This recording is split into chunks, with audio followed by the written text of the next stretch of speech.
assistance xam nga li jar xel li mu mën a jàpp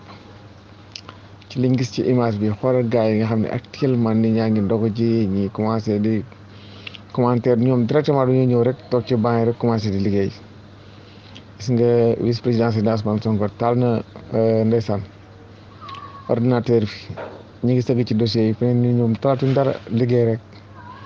image bi daf lay won que ne la waaw réew mi dellusiwaat na ci loxo yi ñi ko war a yor lépp loo xam ne plateforme la yoo xam digoon nañu ko ci projet bi waxoon ñu ko ñu dégg ko ak liñ déggul tam nekk ci liñ livre yi liñ bind ak li commentaire ak lépp luñ mës a dégg rek ci ko lépp loo xamante ni rek projet bi moom na ko fi mu toll nii moom mënuñu xaar waaw mënuñu xaar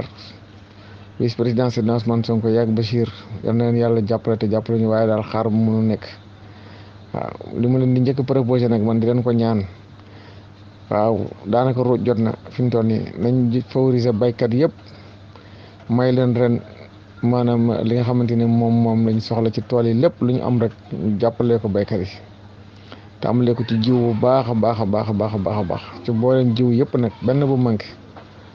waaw ak engrais boo xamante ni maanaam engrais bu baax la nga xam ne engrais moom kenn du ko jaay ci Sénégal dañ koy waaw maanaam interdit ko fi jaay ci boutique ak leble ak maye nga xam ne ñoom ñoo koy moomal seen bopp ñoo koy jaayal seen bopp ñoo koy jëndal seen bopp képp ko di baykat foo ma nekk ci Sénégal engrais bi dañ koy teg ci digg penc ma dégg ko ci penc ma képp ko am tool boo ñëwee nga jël ñu bind la consulté la bind la facture nga dem yóbbu ku bayit xëyoo tool doo ko laal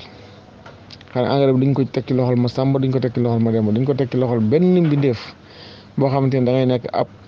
chef de quartier wala nga ab village wala ab sëriñ wala ab keneen dañ koy teg ci penc ma rek teg fa gendarmerie ak police waaw ñuy def assistance képp ku yor tool di bay boo xëyee foo bëgg a redresser sa tool rek ñu la kaay jël yóbbu waaw ba nawet bi jeex ñu def ko premier coup de xam ne dañ koy may ba baykat yi ci Sénégal yëpp partout loolu moom maa ngi koy njëkk a ñaan Bassirou Diomaye Faye président de la République ak képp koy membre de gouvernement nañu ci dimbali ñëpp ñaanal ñu ko mu dégg ko bu baax a baax a baax